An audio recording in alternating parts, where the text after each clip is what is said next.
Are you ready for your blessings? Are you ready for your miracle? Oh, that's good.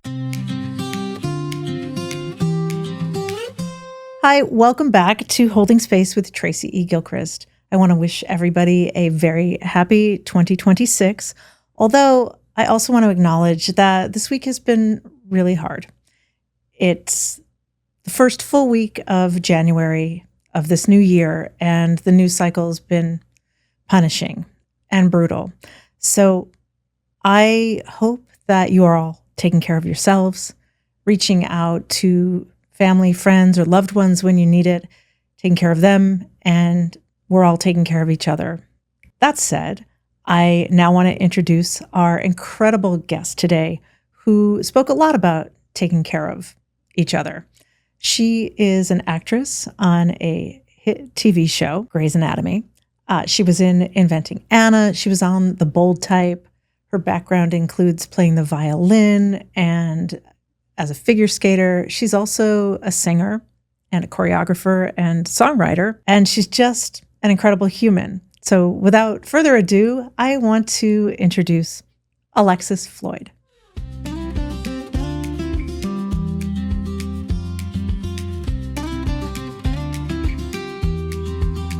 Hi, Alexis. Thank you so much for being here. Oh, honestly. Thank you for having me. It's good to see you. It's good to see you. It's been over a year now.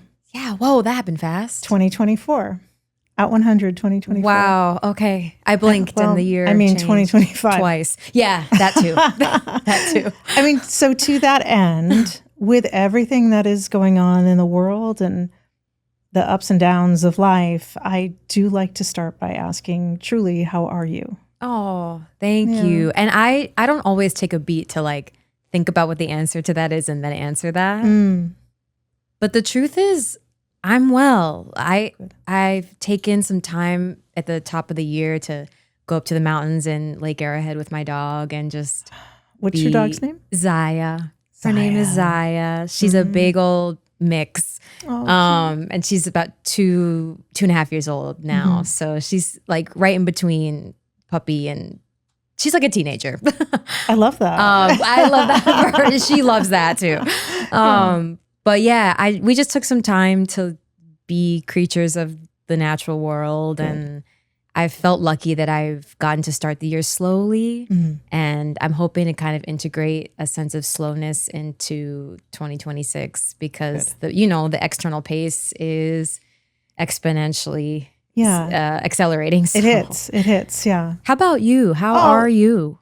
You are too sweet. I try to be real. Yeah. It's been a little up and down for me. I'm doing this pivot, which I'm excited about, but it's also scary. Yeah. So I'm so happy to be here and really happy to be with you, but little lonely. I feel. I live on the west side. It's lonely over there. Nobody comes over there.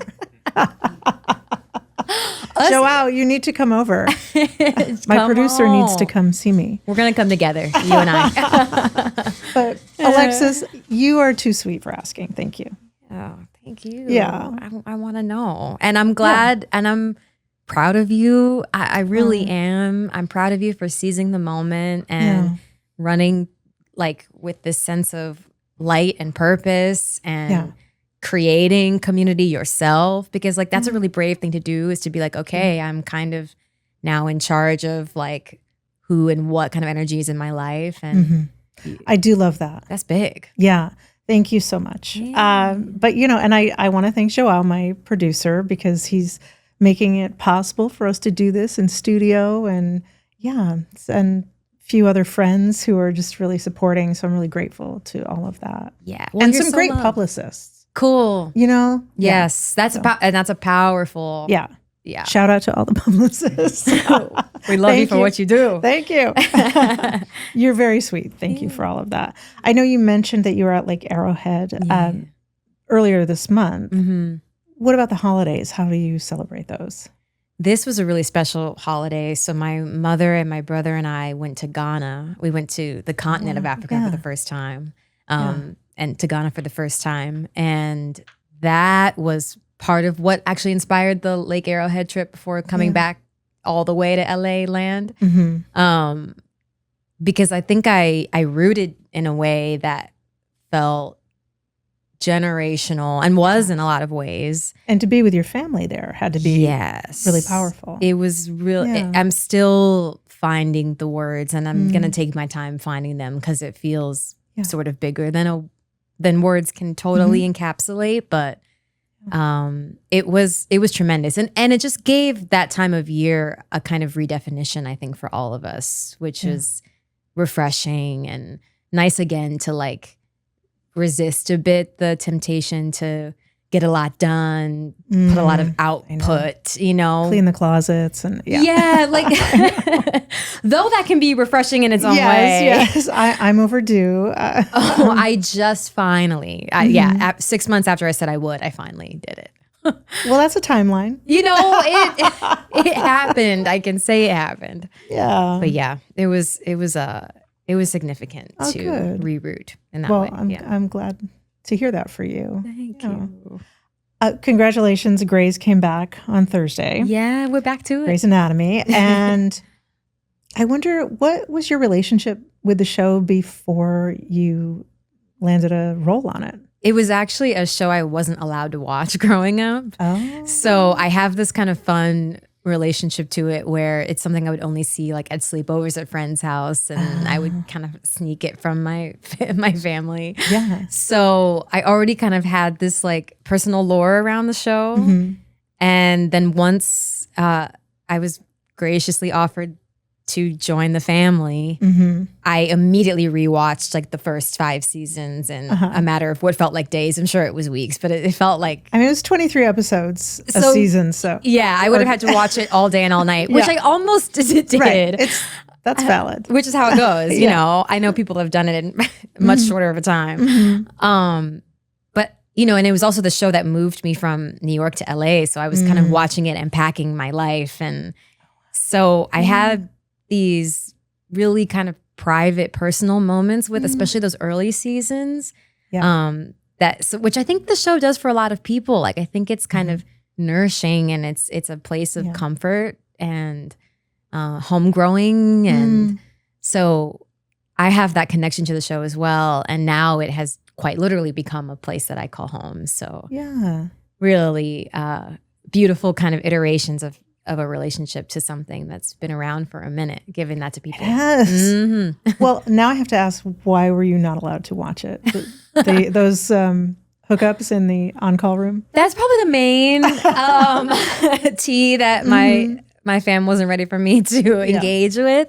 But in general, we weren't much of a TV watching family. So it's sort of funny that I ended up in this world. Yeah. But I guess sometimes you do that, right? Like when you aren't allowed to... You move towards taste something. the fruit.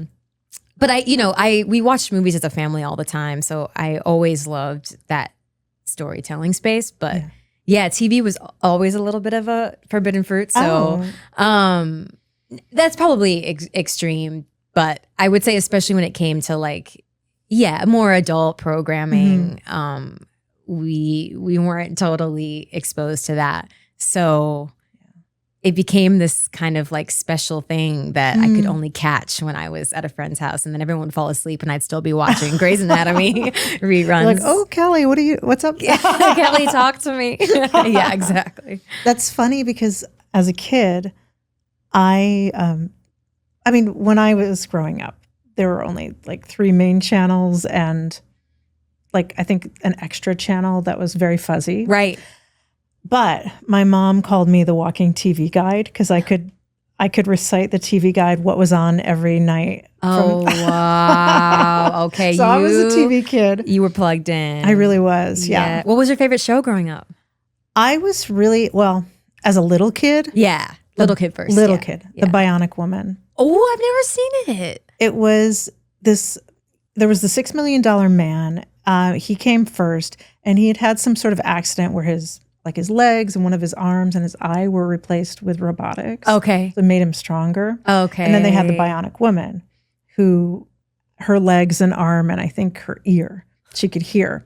So anyway, so she was like kind of like a superhero, but human as well, with just some robotic parts. Okay, kind of Iron Man-esque. Yeah, Okay, a little bit. Okay. But she was beautiful. She was played by this actress, Lindsay Wagner. Yes, of course. Yeah. Okay. And she's beautiful, and she lived in Ojai, California. And I was like, I want to go to Ojai.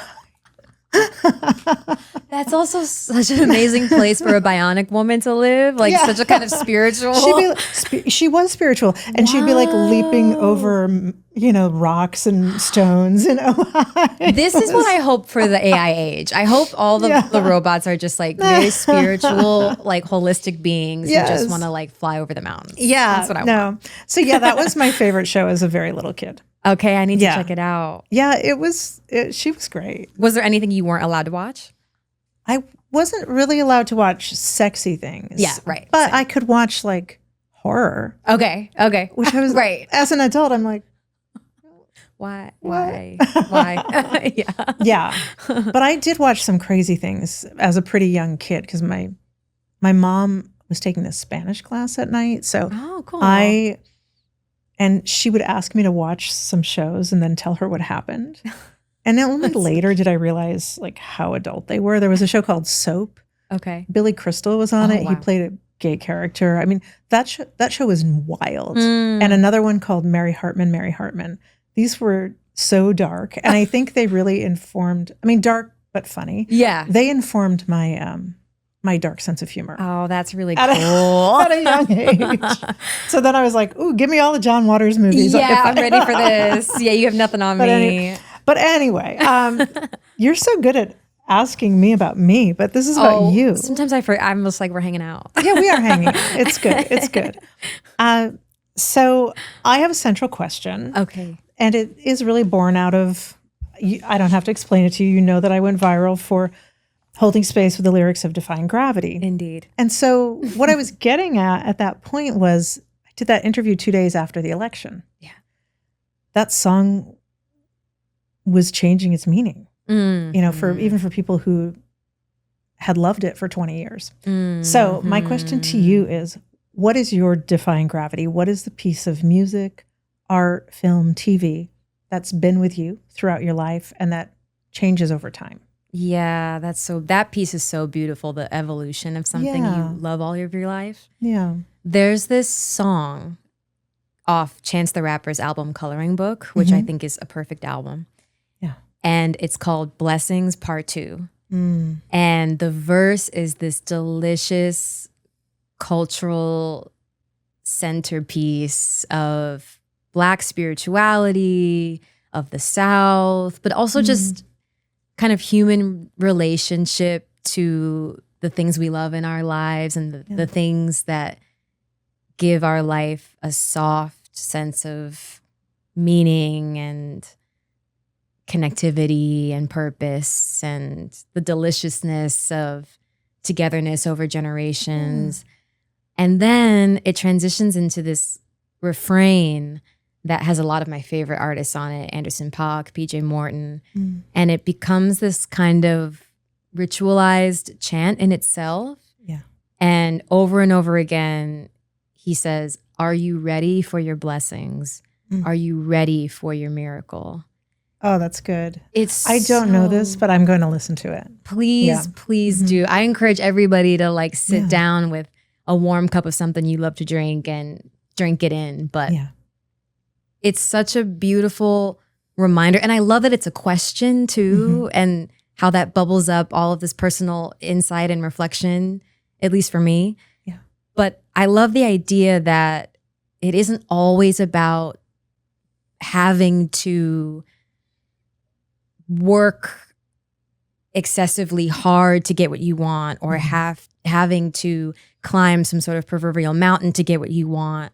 But it's more about being in the space of what you want. And that does often require work, and often the work is unlearning, relearning. That's the thing. Like being in the space is almost harder than climbing the mountain sometimes. Absolutely. Yeah. Because that's stillness and that's reflectivity. And sometimes that's asking for help. And sometimes that's introspection. You know, it takes a lot of bravery, I think, to go inward and to relax into a place where you're like calling in what it is. And that idea of like, are you ready to receive it? Like, do you have the container to receive what it is that you want? So I just love that call to being as opposed to call to doing.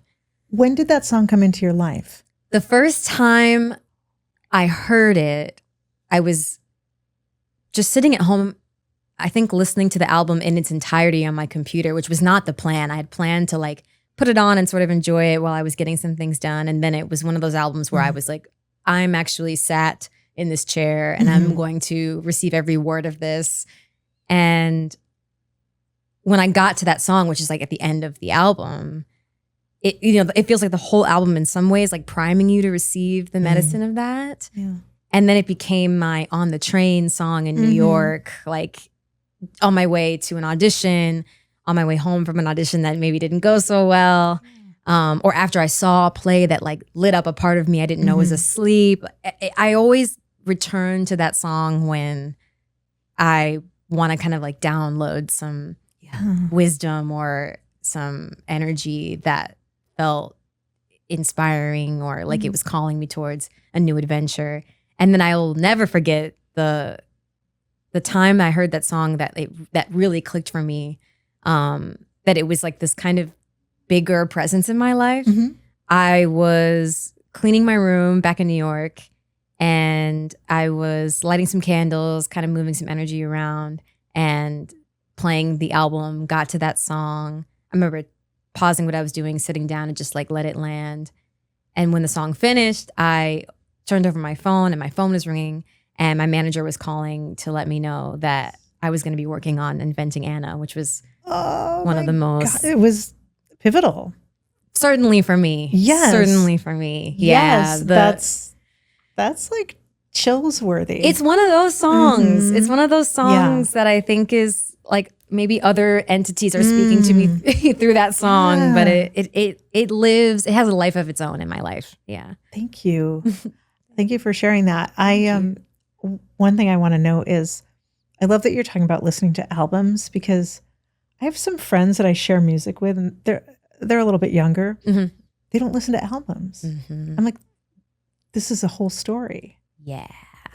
It's my favorite way to enjoy. And I love a good playlist too. Like that's also so fun. Like songs in relationship with each other that wouldn't normally be. Yeah. But man, when somebody's telling a story. Yeah. Well, like I do think Beyonce really engages her fans with an album.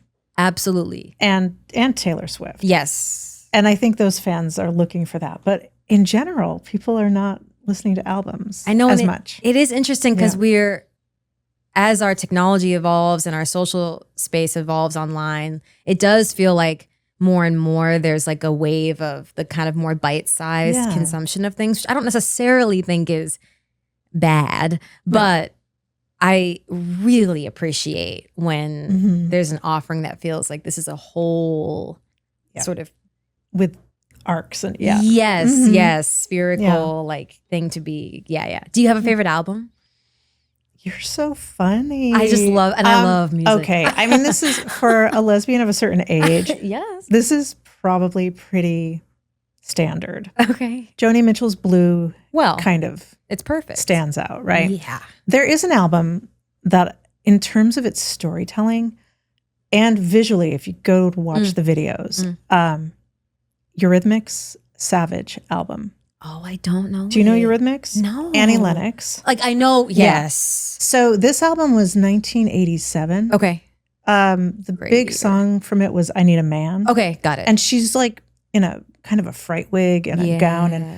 And she was so smart because, you know, she always played with gender. And so here's Annie Lennox, who's a woman who often dressed like a man, now in this like gown. So she was really playing with the idea of drag. So cool. It was so ahead of its time, but the whole album is a visual album as well. Oh. And that was one of the first times I really understood like the pictures of an album. Yeah. And for so many artists, the visual is born with the music. Like they're so much, they're in a relationship from the beginning. Yeah. Like, and a lot of those albums are kind of musicals in a way. Like they're stories by themselves, and they're meant to be experienced with the visual element. Yes. Oh, okay. I have homework to do. Yeah. So yeah, if you look up Savage and then look up the videos that correlate with it, you'll like almost, I think in the order that you is on the album. It should be. Yeah. I bet somebody on YouTube has done this for us. And thank you to whoever you are. Yes, whoever that person is. Okay. I'm going to go back a little and go back to your childhood. You grew up in Cleveland. Yeah. In an artistic family. Your mother was a flautist.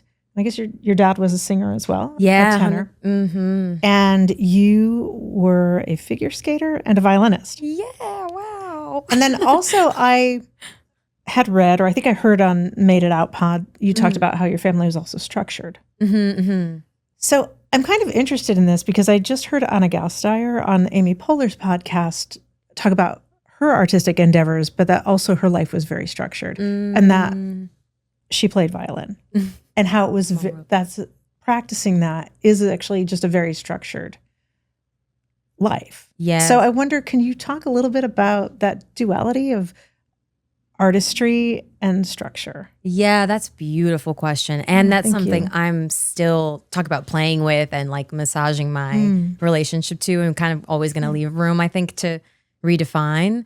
But I think I was very comfortable with the idea of art being a very academic thing. And the trouble there for me was that I did think that there was a way to do it right. And, you know, particularly with the violin, there's so much about like your intonation, like it's in tune or it's not, you know? So it's a lot about like nailing it.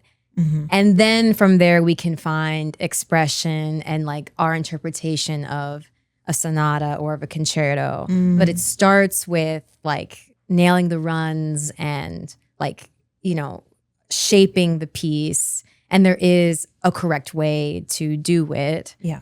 Until you sort of like have a sense of mastery of your instrument, and then you can start to breathe with interpretation. Absolutely. But I think I never quite got into that space where I was practicing in a way, certainly, that felt free. And so sometimes I think the thing I maybe need to like introduce the most into my artistic practices is a sense of breath and play. Though I will say, I mean, I played pretend probably much later than most kids. Still play today, probably. Yeah. Well, I mean, on the daily. not that acting is pretend, but you have to have that freedom. Yeah, the looseness, the breath, the spontaneity, like the improvisation, like those tools are essential. And those are some of my like weaknesses, certainly, and like places I enjoy growing the most and like fumbling around. So I think I'm grateful in a lot of ways that having grown up with the arts being a very structural part of my relationship to life, I really value doing the work. I really value coming prepared. I really value doing the research, like knowing how something was created and the time period in which it was made and how that has its influences on the piece. Like all of that is fascinating and kind of electrifying to my process in relationship to a piece of art. And I now am excited to move more into a space where I can let go of the work. Yeah. You know that I'm prepared and know that it's downloaded in my body, and now I can just be a body in space that's mostly listening. Yeah. Right. Because once you have, I was an actor back in the day. Yes. And I was always the first to know my lines, because once I got that out of the way. Yeah. And the blocking. Yeah. And then you could just do the other stuff. Yeah. Set the stage and then play. Yeah. Yeah. What kind of music was playing in your house when you were growing up? Ooh, so lucky again. My folks have impeccable taste, if I may say so myself. Yeah. But Earth, Wind, and Fire. Oh my God. You know, Have you seen Cynthia Erivo do Reasons and, what's the other one? Fantasy and Reasons? No, more times than I care to admit. I watch it all the time. Her interpretation, her Prince interpretations, that Alfie. come on. Oh my gosh. I know. And that's the thing is I was first introduced to her in the musical theater space. So Me too. right. Yeah. Like her Celie is unmatched, like if I may say, like, yeah, but that is a vessel. That human being is a vessel. Yeah. I'm sorry to interrupt you, No. but when I think about Earth, Wind, and Fire's kind of trajectory, I often think of that performance. That was a moment. That was a moment. Yeah. No, but they're one of a kind. So Earth, Wind, and Fire, Michael, Diana Ross, the Supremes, still those are regulars of mine, you know. But then also a lot of classical music because my brother was studying piano as well. So we had the symphonies, we had all the piano concertos. Yeah. And then I would introduce some of the pop girlies into the mix. Like I always had Beyonce playing. Sure. I have to stay off book. It's a responsibility. Yeah, I hear you. Yeah. So, and then like in college, like I pivoted into this like Vampire Weekend space. And then I found like Noah Kahan and John Mayer. And I really kind of run the gamut. Yeah, I try. And you went to Carnegie Mellon. I did, yeah. Pittsburgh. Yeah. I love Pittsburgh. Pittsburgh's a cute town. Really beautiful. The bridges and the art scene there is very alive. There's an Andy Warhol museum. Yeah, which is so beautiful. And the Carnegie Library. And it's a blast. Yeah. Yeah. I want to go back because you were a figure skater. Do you have a favorite figure skater? Oh, probably Michelle Kwan, which seems like such a... I mean... It's okay. Obvious answer. Sometimes I said Joni Mitchell for my album, so come on. Sometimes it is what it is. It is. Yeah. She was such a storyteller again, like just so emotive. I loved watching her tell the story on the ice. She was really dancing, you know. Beautiful. Yeah. Yeah. Gracious. Yeah, gracious, joyful. Yes. In the music, everything. Yeah. Love the it. whole thing. I'm going to switch gears again a little. Yeah. It was a year ago, you were on the Made It Out pod and you spoke publicly for the first time about your queer identity. First off, happy anniversary. Oh, wow. Thanks. What was it like for you to speak about that publicly at the time, and how has it been since? I'm grateful to say it was so relaxed in the moment, which I know is entirely due to in family, in friendship, in work relationship communities that I exist in. And it's really only been an outpouring of love since, which also isn't to my surprise, which also I recognize is a very special privilege and says so much, speaks so much to the work of those who've come before me to make that experience only joyful and loving and expansive of community, if anything. So I feel like that in itself is a celebration of all of the work and all of the love and all of the like righteous space making that has happened that allows me to say those things. But yes, I've been very fortunate to say thanks to so much before me that it's been joyful. It's so interesting too. Well, thank you. And I'm glad that it's been joyful. But it's interesting to me because I didn't see like these splashy big headlines like Grey's Anatomy, blah, blah, blah. Like I didn't see anybody trying to kind of glom onto it, which I think is progress. Yes. I think the more, oddly enough, it can be not news.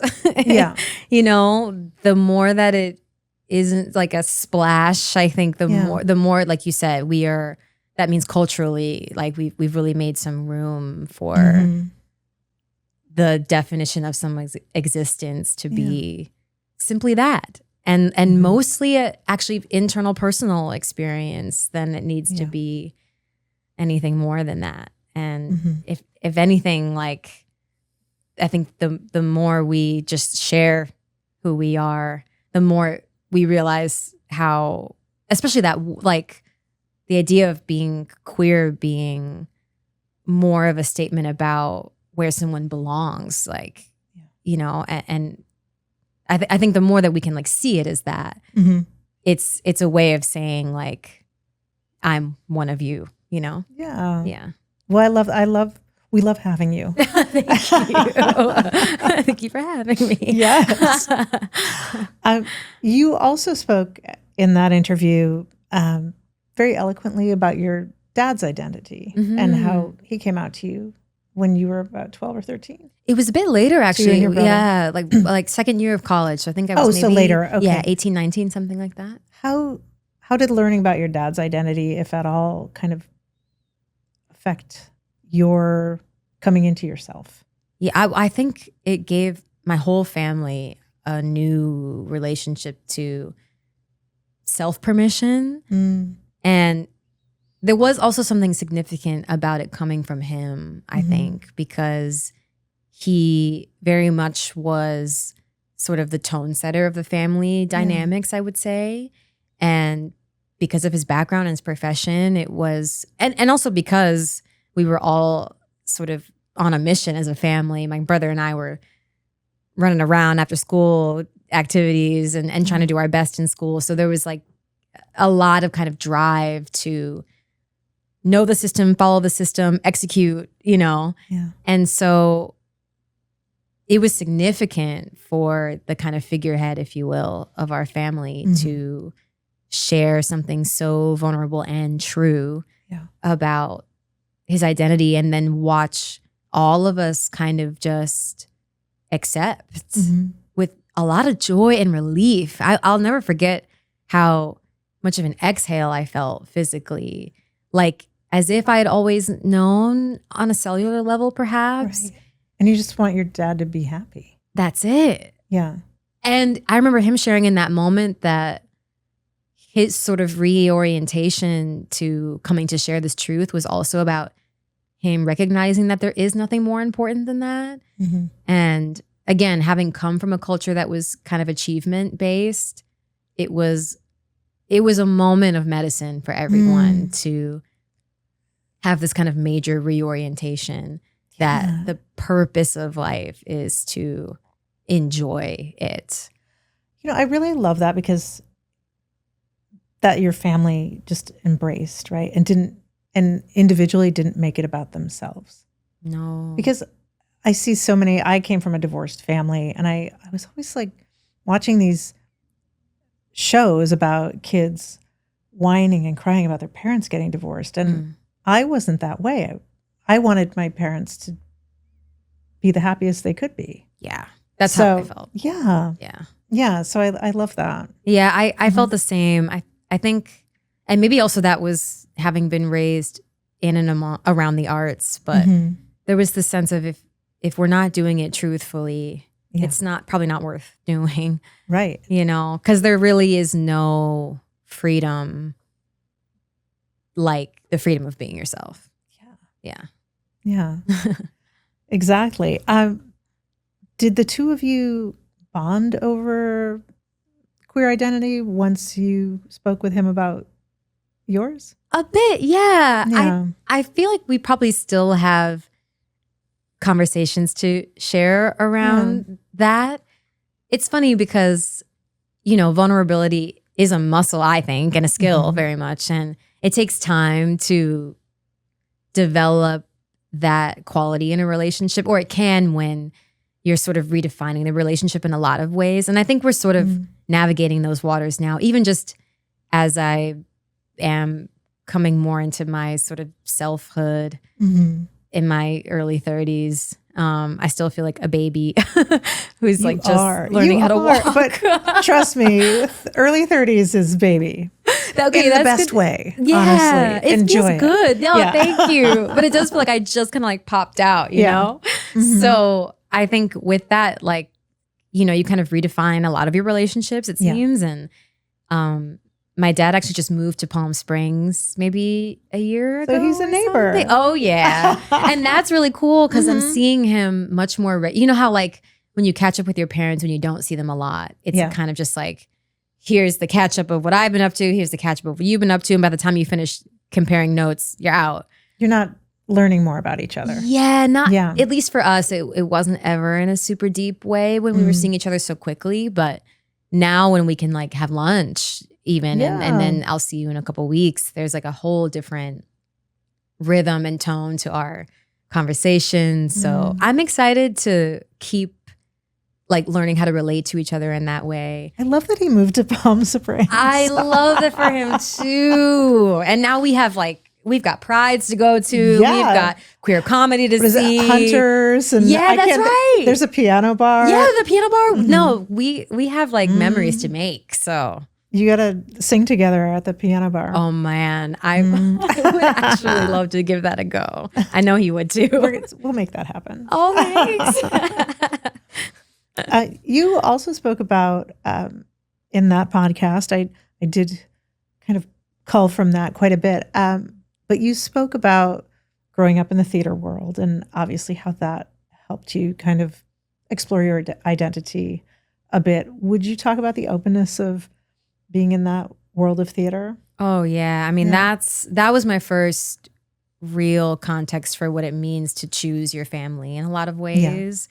You know, and there is nothing like that team building experience, and especially when the objective of the whole thing is to bring this story to life, you know, heart first, and you only have X amount of time to like really connect emotionally. And, you know, even at a young age, like you want to give it your all. And so everyone's coming in every day like this, you know, it's just open and there's an encouragement to be the biggest, brightest, boldest version of yourself. And it was a really important color, I think, especially because during the days I was going to actually a very also accepting, but, you know, privatized education space. So just a different energy, which makes sense. But I think to then like, again, put down the kind of structured academia version of myself as a young person and then come into a space that was full of color and all sorts of expressions of identity. And at that age, like you're playing with who you are still. I think, hopefully you always are, but always kind of figuring it out and evolving. And not letting it ever become rigid. I would hope, at least in my life. But it's so fun to witness all of these kids going to other middle schools and high schools having totally different experiences, and then we all come together and like learn how to sing, and it just is such a like unique space to play with identity relationships, I think. I mean, in the cast parties. Come on, that's where it all goes down. A lot of, I mean, I know from experience. That's where it goes down. You know, and even like, you know, like when it's a cast party sleepover and it's like 3:30 in the morning. And well, I never did a cast party sleepover. Oh, okay. Not like a sanctioned official one. Got it. Understood. Okay. We used to have those as kids. I think it was also a way to kind of keep people from like driving under any sort of influence. That's smart. But there'll always be like a chaperone around. But at like 3:30, like, you know, 45% of the people are asleep, but there's still like a game of Uno happening in the corner. And then there's like 3 people who sneak out and are just like chatting on the balcony. And I just love the celebration is so exciting. Of just being young and I'm being proud of who you are and what y'all did together. And those were special. Right? Yeah. What was your first ever role in a play or a musical? It was Dorothy in The Wiz. Yes. Believe it or not, which I've done a couple times. But yeah, I was. Oh, I see it. You see it? I see the it. height helps. The height and youth, you know, kind of forever youthful. I do feel, again, like baby, but Yeah, I was 13, I think.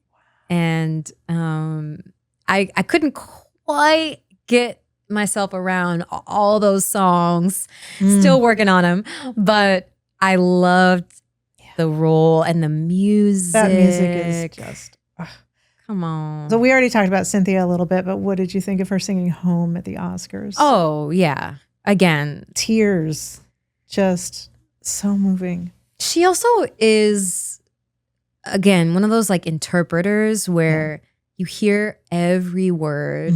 And even if you know a song like Home, like so many of us know, backwards and forwards, upwards and downwards, you hear it differently coming through her. Yeah. And both of them, honestly, their interpretations are so fresh and personal, and they reinvigorate life into all this music that's been around for a while. Yeah, I was lucky enough to be in the room for that. Ooh.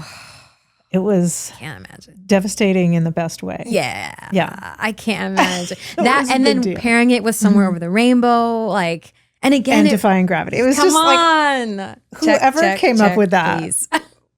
that producer needs did it. Recognition. Yes. I'm going to switch over to your career a little bit. Okay. Now, we mentioned that Inventing Anna was pivotal.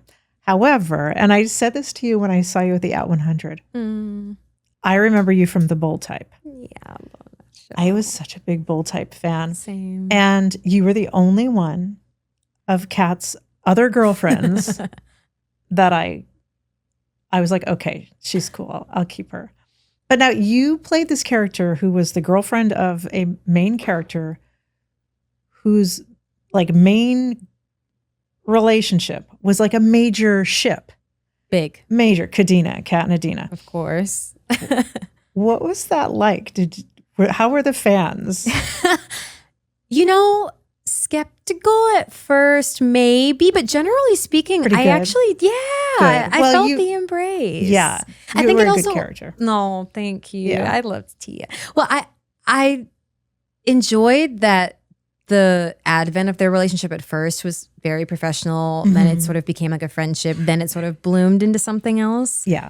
I always think that progression helps, and then it's much more about just like getting to know their relationship, just in terms of like how they connect to each other and what they bring out of each other. Yeah. And in my dream, like I always imagined that they stayed friends on some level, but I bet they did. Yeah. They both probably went into politics. It makes sense to me. And they had each other's back. Yeah. I want to talk a little bit about Inventing Anna. Yeah. And so your character Neff is a real person. Yes. Yeah. A very powerful person. And she was a consultant. Yes. We worked together really closely. What was that like to work with this person who was witness to this massive cultural moment? Oh, yeah. Well, I certainly couldn't have done it without her, first of all. That's probably very obvious. But I really feel like we kind of walked hand in hand through the recreation of that whole experience, which was so generous because, as you said, she was also a firsthand witness to, what is now kind of like a very like popcorn, very delicious story. Which is the Anna Delvey story for anyone who didn't watch. I guess I was assuming everyone knows what Inventing Anna is. So. Right. Based on the Anna Delvey sort of like massive New York financial scandal. Grift, indeed. Yeah. But I think it was really important to hear from her perspective how emotional the experience was. And, from her lens, it was the loss of a major friendship is like, what was at the root of that experience? Yeah. And, then it becomes kind of this like whirlwind. But what it felt like to her was a kind of like wind knocked out of her moment where like this girl that she loved and trusted very deeply ended up kind of being, and I can't imagine how kind of destabilizing, especially she's whip smart, super creative herself, very entrepreneurial in spirit herself. Right. And so I'm sure their conversations felt very like electric and intimate. And I can only imagine how that piece of it felt. Yeah. So I was always trying to like kind of ground my interpretation of Neff's perspective in the friendship of it all. Yeah. And I think it was significant. It had a significant impact on her, as I could only imagine. Yeah. Yeah. And then I imagine that she also had to face people who were like, well, how did you not know? So much of that came her way and still does, I think. And unless you're in a situation, how can you? I truly believe, which this is part of what I love about what I get to do, but I truly believe that if you know a person well enough, the why is very clear. It's easy to kind of dismiss the why of someone's actions from a distance, of course, but I think it only takes a getting to know of someone before you realize that quite literally in their shoes, it is the choice to make. Yeah. Like we're ultimately the products of like a domino effect of influences. And also I think to Neff's point, and very much credit, like she was fooling some of the most, well-established, high-profile, experienced financiers of their day. Right. So this was so much deeper than a couple tricks up her sleeves on like a white lie here and there. This was like well orchestrated, and it wasn't her alone that was building this, sort of facade. And it also speaks to the moment culturally that we were able to kind of look the other way when the I's weren't dotted and the T's weren't crossed. So, which happens often, continues to happen, depending on who is doing that. Yeah. Oh, I feel like we're all having a reckoning with that now, which is like institutional trust is very fickle, because it seems clear that there's a lot of looking the other way when we are told that we can trust these bodies to behave morally and honestly. Right. And now, I mean, not to get too crazy, but like with AI, and now people just don't have a reason to trust anything. People will always say, well, that's not what I saw. Yes. Or that was AI. Yes. And so then it's like, and I think we're seeing this at the highest places in our government right now. Right. Yeah. Which is why like community care, person to person. That's right. That's as rich as it gets, I think. Yeah. You get offline as much as possible and in a space. Get together. And I think we will weather the storm as long as we do it together. Yeah. I agree. Yeah. I love that. So you mentioned after inventing Anna, you come to Gray's and you get to work with legends. Total. Chandra Wilson, Ellen Pompeo, James Pickens Jr., Katerina. Yeah. Is it Scorsone? Scorsone. Scorsone. Yes. Love her. Love the Kim Raver, like Kevin McKidd.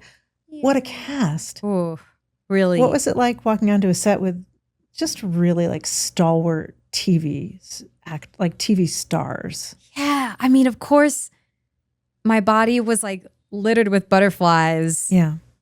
But I'll never forget the first person I saw was Jim Pickens, and he knew I was from Cleveland, which I didn't expect him to know me from. That's cute. Adam, but he immediately sort of has that welcome home energy, and that only continued to be found on the grounds of Gray's. And Katerina is now a neighbor of mine and a dear friend. She just texted me, but like a dear. Tell her I love her. You know I will. She'll be thrilled I'm here. But oh, good. Yeah, she's like a sister, and I can say that quite honestly about truly everybody on some level. Feels like family. Yeah. Behind the scenes, behind the camera, across the board, it's a place that I exhale when I go every day.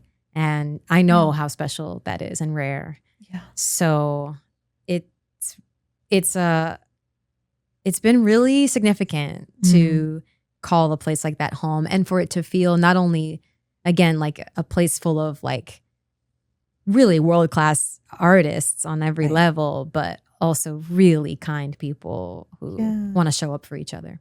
I love that. I'm going to go there, not yet, but about how they showed up for you. But I want to touch on the fact that Grey's, obviously from Shonda Rhimes, has always been inclusive of BIPOC and queer people, various abilities, and to this day, unafraid to tell important stories, abortion stories, immigration stories. What does it mean to you to be a part of that legacy of storytelling, especially in 2026 with things the way that they are? Yeah, that is my favorite part about the job, quite honestly, is that it's a space that actually runs towards the tension of the moment and is kind of born from that place. And I think does a really powerful job of infusing those conflicts into the world of the characters such that it's something they can't run away from or turn their back on. Right. When you're in a position of service, which of course the medical industry at its best is a place that serves the wellness of people. And the world of Grey's prides itself both in the show and in the making of the show as a place that welcomes people of all gifts, of all origin stories. And I love that each week we are doing our best to not just say the buzzword, but integrate that story point into the fabric of the long-standing characters such that they're having an impact on the structure of their world and emotionally, but also in terms of like how the hospital keeps its doors open in times of strife, whether it's climate change and we're experiencing a heat wave and there's an influx of patients, but also the hospital's becoming a place that's not safe to work. And I just really appreciate how detailed the show's willing to go in terms of how we impact each other. And it always feels authentic to that world. It never feels like, I don't mind a good kind of eat your vegetables story, but it never feels that way. Yeah, it always feels, and because I think it isn't afraid to be kind of messy about it and complicated about it and get personal and connecting the emotional piece is always big for me. It's like, how is the heat wave impacting the quality of conversation Bailey and Ben are having? Yes. Like how is it making showing up for yourself and the people you love harder? Yeah. How are these things that feel sometimes far away, like really, like rocking the wave of our life? And there was a scene with your character Simone and Nico's character. Yeah. And you were breaking up. Yeah. And you were over a body fighting. Or like sniping, not really fighting.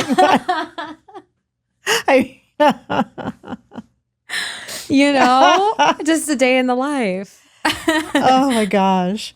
I was telling you earlier that when Midori Francis was written out, her character Mika was written out, and Jake Borelli's character was written out, Levi Schmidt, I was mad. I thought, oh my God, are they capitulating? Are they not going to tell queer stories? Because those were both queer characters. But then we got more queer characters. And we also have you, Adelaide Kane, Sophia Bush. Like, we have a lot of queer actors on the show too. What is it like to have that kind of little family within a family? Yeah. Oh, it's essential, I think, to the well-being of any creative space, I think. And I felt so kind of encouraged to share that piece of myself. I don't even think I would have maybe had the opportunity to speak in that way without grace. And Wow. I think That's big. it's definitely, Yeah. and you know, beyond that too, like the people you just named are some of my truly like dear friends. Yeah. Jake Borelli, without question, is one of my best friends. He's adorable. In the world. Yeah. And a sweetheart. Yeah. And so smart and so creative. And I think an environment that really celebrates those community members is one that's going to thrive as a place to tell stories. And Gray's is no small example. Yeah, wonderful. And you know what? I just remembered. I didn't meet Jake at the GLAAD Awards. I flew to Chicago to interview him for his Freeform. Oh, you did? Yeah, in 2018. The movie he did with Nico? With Nico, Yes, yeah. yes, And I'm yes, forgetting yes. the name of it. The Thing About Harry. The Thing About Harry, Okay. Peter Page's movie. That's how I met him. That's why we have that. Okay, so y'all do go back a bit. My poor brain. No, come on. All of us out here. What is time? I don't know. Yeah. I don't know. When you're acting in a medical show, I mean, I'm squeamish. I can't look at a lot of the pulsating things happening. Do you have a favorite medical procedure that you like to perform on the show, or one that you hate to perform? That's such a great question. I actually love the surgery scenes. Yeah, I'm sure. I really find them fun. I know choreography. Yes, 100%. Yeah. I think that's why. I love a prop, period. I love having something for my hands to do, whether it's like, that's the other thing I love to do the most on the show probably is like make coffee in the morning or something that's like kind of busy and active. But yeah, I love surgery because it is this kind of like heightened space where everyone is focused on another level, and there's a kind of like kinetic energy where everyone is really in the task at hand. And the dialogue mostly comes from the movement and like the journey of and then the eye acting. And it's and there's just forehead and eye acting. Yeah. Eyebrows telling stories. Yeah, I think it's so cool to get to ground in that. And like also just I have a insurmountable amount of respect for actual surgeons or medical practitioners in any regard, because even just the task of like being on your feet that long, it's really like hard to even for me to imagine at times. And like being awake for as long, really hyper present, hyper that focus. Doesn't feel like a good thing to be up for 18 hours. Operating, much less, but they do it all the time. I'm like, don't put me behind the wheel of a car, but that's like. And when was the last time you went to the bathroom? When's the last time you had a meal, a sip of water? Like it's really physical, which is a cool thing to learn as I've been on the show. Is because you know when I was first preparing for the show, it was so much about terminology and the kind of studying in the books element, which is a huge part of medical school. But then it becomes this like very, very physical, even like hand dexterity. Like it is a mental, physical, and emotional job. And it is not an easy one. It doesn't look easy. Easier for me, harder for them. Right.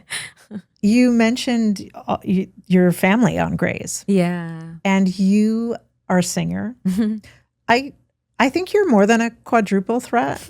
Like you have a song, More Alive, that you sang, wrote, co-directed the video for it, did the choreography.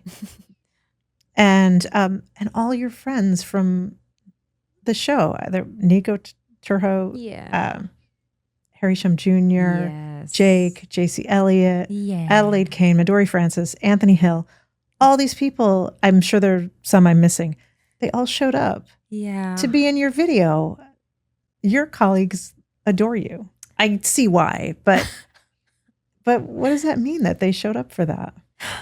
I'll never forget. And it was a 2-day shoot too. Like it wasn't a small ask. I mean it was a lot of choreography, a few different sets. Yes, rehearsal, costuming. Like it was a big ask, and everyone said yes. I can say 100%. Everyone who I asked said yes. Yeah. Boki was in it, like legendary surgeon on graves. Yes. I mean, it was all of us and more. And it was also during the strike, which is part of why I made it. It was a fundraiser video for the Entertainment Community Fund. Oh, I didn't realize that. Yeah, That's incredible. Yeah. So the idea was that was like sort of the impetus of the project. Yeah. But also it was at a time when a lot of us hadn't been working. And so it was a double ask to have people kind of like come out and, you know, I paid them something more like a morsel, but it was really like a gift that they were giving me their time and energy in a tumultuous moment. And everyone was present, joyful. And it was also just so fun to see everyone in a totally different element than like our clean scrubs. Like we had makeup head to toe and we were zombies and skeletons and princesses and Greek we were just all over the place. And it was really fun to see. And it reminds you again, like, and it's a bop. Like I was like, oh yeah, I'll put this on my playlist. Oh, thanks. Yeah. It was so fun. It was, and it reminds you again that these are artists. Like they were so creative. They helped me solve a million problems that came up, you know, on the day. And it's really fun to see people like totally switch gears and be just as proficient and alive. Yeah. I love it. It was fast. I have one more like question for you and then two little things. Okay. Yeah. All right. I'm ready. Anything. I'm ready. All right. Well, you worked for the Trevor Project. Yes. Yeah. For the hotline. Mm-hmm. Yeah. Do you have a message for queer youth right now? Wow.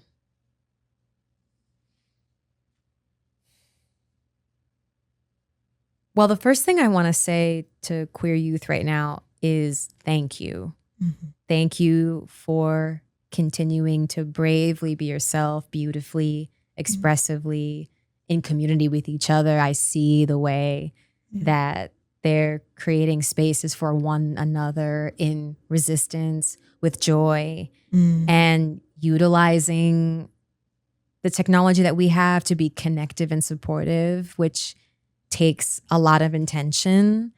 And it's really invigorating, I think, for all of us to see. So the first thing I want to say is thank you. And I suppose all I can offer is don't be afraid to ask for help. Mm-hmm. I would say that was the main sort of motto at Trevor in a way, was we're here because we know that it can't be done alone. Nothing can. Right. And it's meant to be a shared, beautiful, colorful, vibrant life. And that's the very least of what you deserve. Mm-hmm. So whenever it starts to feel dim and isolating and scary, please, please ask for help. You're so worthy of it. Yeah, thank you for that. And I think that's good advice for everybody. I mean, you said it before, we can't do it alone. We got to do it together. There is no way we will. And also, again, because it's going to continue to change and shift. And so it's a team sport, this life. It is a team sport, yeah. Alexis, what are you holding space for? I'm holding space for grief. And I don't mean it necessarily in like a dark, heavy way, but I am holding space for it not being okay and it not always feeling okay. And for when it's hard to smile through it, you know, or be positive all the time. I'm holding space for the challenge itself and the disappointments and the letting down. And I think it's essential that we let it land when it's when we're hurt and we're betrayed again by individuals, institutions who aren't showing up for us in the way that we perhaps showed up for them or that we were told they would show up for us, so that we can grieve together, heal together, and take care of each other in whole, authentic ways and messy ways, and find new ways of taking care of each other as we heal and grow. But first, I think we have to be honest about the impact. Yeah. And make sure we're taking the time to grieve, acknowledge, rest, and deeply recover. Yeah. You know? Yeah. Thank you for that. No. Thank you. So I have a game that we play. It's easy. Okay. It's called Hold, Give, Drop. Okay. So in this hat, what do we have in the hat, Joao? Because I gave you a couple of options. We have queer couples from Grey's Anatomy. Love. Can you know enough of them? Oh. Okay. All right. Oh, do I? So you're going to pick 3. Okay. One of them you're going to hold on to for yourself. One you're going to give to me because you either think I need it or want it or might like it. Okay. And then the other one you're just going to be like, I don't know what that is. You're going to drop it. Hold, give, drop. Hold, give, So you're drop. going to pick 3. Okay.